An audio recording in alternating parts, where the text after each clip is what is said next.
오늘은 170만 유튜버 신사임당의 책 Keep Going, 돈 버는 이야기를 해보려 합니다. 자신은 평범한 소시민이었다고 하지만 이 책을 읽다 보면 결코 소시민 같지 않는 결단과 성실함, 끈기와 사업적 전략을 군데군데 엿볼 수 있는 책입니다. 본문으로 들어가 봅니다. 안녕하세요. 신사임당으로 활동하고 있는 주엉규입니다. 많은 분들이 저에게 묻습니다. 당신이 부자냐고, 무슨 자격으로 돈 얘기를 하느냐고 묻습니다. 저는 지금 부자가 아닙니다. 그렇지만 부자가 될 것입니다. 경쟁자를 맞닥뜨리고 위기에 봉착하고 성과가 없는 것처럼 느껴지는 하루하루가 거의 매일 반복되고 쌓여가더라도 말입니다. 나는 30년 동안 모은 4천만 원을 가지고 처음으로 장사에 도전했다. 10명 중 9은 망한다는 자영업을 준비하면서 잠도 거의 안 자고 혼신의 힘을 다했다. 평생 모은 돈과 내가 가진 모든 능력을 투입하고 이직을 해서 쥐어짜낸 시간까지 모두 갈아 넣었다. 그 결과는 매달 400만 원가량의 적자였다. 10명 중 9명이 망한다면 10번 이상 도전할 수 있는 자본력을 갖춰야 했다. 그 한 번의 성공이 수십 번의 실패를 만회할 수 있는 일을 했어야 했다. 4천만 원이 있었다면 40만 원짜리 게임을 100번 한다는 자세로 도전했어야 했다. 실패도 계획에 포함했어야 했다. 나는 더 작은 사업으로 했어야 했다. 평생 모은 돈을 쏟아붓고 억지로 쥐어짠 열정과 시간 그리고 체력을 갈아 넣는 대신 더 작고 지속 가능하면서 운을 맞이할 확률을 필연에 가깝게 만들 수 있는 게임을 했어야 했다. 내가 쇼핑몰을 한 이유가 여기에 있다. 지난 시행착오를 생각하면서 작은 시도를 하기 시작했다. 예상대로 처음에는 실패했다. 계속된 실패에도 부담감은 없었다. 한 번의 시도에 수십만 원밖에 쓰지 않았기 때문이다. 그러다 돈이 벌리기 시작했다. 그때부터 멈출 수가 없었다. 바닥에 떨어진 돈을 발견하고 허리를 굽히지 않을 사람이 있을까? 그때부터 멈추지 않고 계속 길을 가게 된다. 내 이야기는 매달 1,000만 원 이하의 돈을 버는 방법을 담은 것이다. 우선 월 1,000만 원에 대한 수익 구조를 세운 다음 어떻게 하면 그 돈을 벌 수 있는지 알아보자. 지금 당장 1,000만 원을 벌 수 없으니 일단 100만 원부터 계산해보자. 2020년 최저시급이 8,590원이라고 가정했을 때 한 달에 100만 원을 벌려면 약 116시간을 일해야 한다. 휴일을 제외하고 하루에 약 5시간씩 일하면 된다. 여기에 주휴 수당을 더하면 100만 원이 넘는다. 이렇게 일하면 누구나 월 100만 원을 벌 수 있다. 이제 목표를 10배 키워보자. 1,000만 원을 벌려면 하루에 약 50시간 일하면 된다. 내가 직접 일할 때 그렇다. 하루는 24시간이니 시간당 8,590원의 순이익이 남는 판매 페이지를 2개 만들면 된다.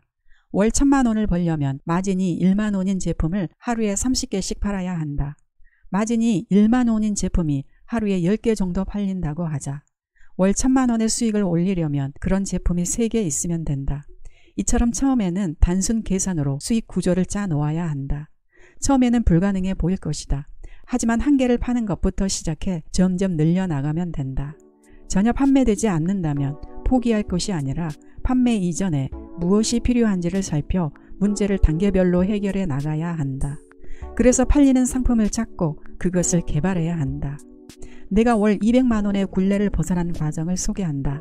4년 정도 월급 200만 원을 ETF와 주식 등에 투자해서 3, 4천만 원을 모았다. 이 돈에 동업자의 4천만 원을 더해 총 8천만 원으로 직장을 다니면서 부업을 시작했다. 이때 했던 사업이 렌탈 스튜디오다. 1호점을 만드는 과정에서 시간이 필요해 이직을 결심했다. 퇴사하고 다음 직장에 출근하기까지 잠깐의 공백에 1호점을 개업하고 정비했다. 이직하고 4개월 뒤 1호점에서 월 1,000만 원 정도 매출이 생겼다. 1년 뒤에는 회사에서 받는 월급 이상의 순이익을 올리면서 2호점을 내고 퇴사를 선택했다. 직원을 충원해서 2호점까지 안정적으로 운영되자 남는 시간에 쇼핑몰을 시도하면서 3호점을 냈다. 이후 계속 실패하던 스마트 스토어가 성장하면서 월 1,000만 원씩 추가 수익이 발생했다. 3개의 오프라인 매장에서 안정적인 이익이 생기면서 부동산에 대해 공부했다. 아파트에 투자하는 과정에서 유튜브를 시작했다. 사업을 하면서 알게 된 사실을 유튜브에 공유했고 유튜브 수익이 월 1,000만 원을 넘어서게 됐다. 이 시점을 기준으로 스마트 스토어보다 성장 기울기가 가파른 유튜브에 집중하기 시작했고 현재 유튜브로 월 5천만 원 정도 수익이 발생한다. 그러면서 2019년 12월 손이 많이 가는 오프라인 매장 3개점을 동시에 정리했다.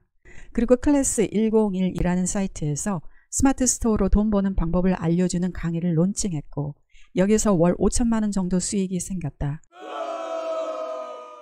이때 그전에 공부했던 부동산 관련 지식을 바탕으로 그동안 번 돈을 합쳐서 대출을 끼고 36억 원짜리 건물을 매입했다.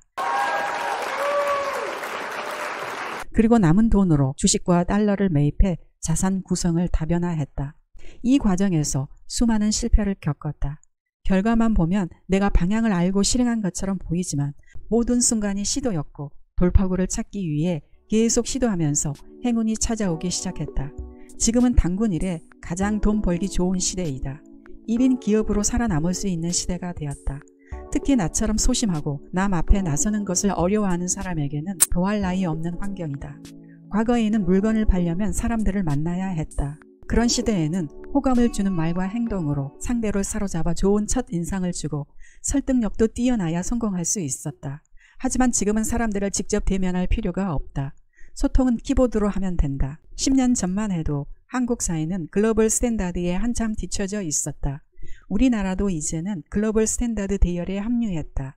특히 인터넷 네트워크가 그 어느 나라보다 잘 갖춰져 있기 때문에 글로벌 비즈니스를 누구나 쉽게 할 수 있다. 광고는 어떤가? 내가 원하는 사람들을 대상으로 10만 원만 들여도 내 상품의 경쟁력을 판단받을 수 있다. 예전에는 광고를 집행하려면 거대 매체와 협상해야 했다.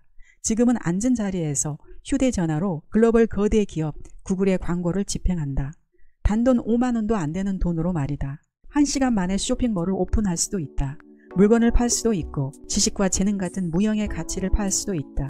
권리금과 월세를 내지 않아도 되고 영업하느라 술을 먹지 않아도 되며 국내가 아니라 세계를 타깃으로 판매하는 것도 얼마든지 가능하다. 사업을 시작할 때 실패해도 다시 일어서는 방법을 소개한다. 나는 스마트 스토어 쇼핑몰을 시작할 때 주변에 알리지 말라고 조언한다. 혹시 실패하더라도 창피하지 않고 성공할 때까지 주변의 걱정을 듣지 않을 수 있기 때문이다. 작은 사건에도 의지력을 잃거나 멘탈이 흔들리는 사람이라면 괜히 주변의 이야기에서 스스로를 코너로 몰아넣을 필요가 없다. 실패하더라도 아무도 모르게 하는 것이 좋다. 여기까지가 본문 내용입니다. Keep going, 그의 이야기를 읽다 보니 나도 이렇게 하면 되겠구나 하는 생각이 든다. 또 내가 주목하는 부분은 주원규 그가 렌탈 스튜디오, 스마트 스토어, 유튜브 등도 모두 처음 시작할 때 실패를 거듭했다는 사실이다. 나도 몇 년 전 스마트 스토어를 시작했던 경험이 있는데 아무도 내 스토어에 방문하지 않아 엄청 좌절했던 경험이 있다. 그런데 그런 상황이 처음 시작하는 대부분의 스마트 스토어 사업자가 거쳐야 하는 당연한 수순이라는 것이다. 그때는 그것을 실패로 생각하고 접었는데 실패가 아니라 하나의 과정이었다고 이해했더라면 내가 스토어를 지속하는 힘을 잃지 않았으리라 생각한다. 이 책은 2020년 7월에 나왔고 그때 그는 80만 유튜브 구독자를 가지고 있었다. 2022년 5월 현재 그는 170만 이상의 구독자를 거느린 거대 유튜버가 되었다. 뿐만 아니라 2020년 이후 2년 동안 그의 수입은 비약적으로 도약하여 네 채의 건물주가 되었음을 최근 그의 개인 인스타에 자신의 현황을 소개했다. 그는 소자본으로 시작해 100억대 자산가가 되었다. 부비북이었습니다. 여러분의 행복과 성공을 응원합니다.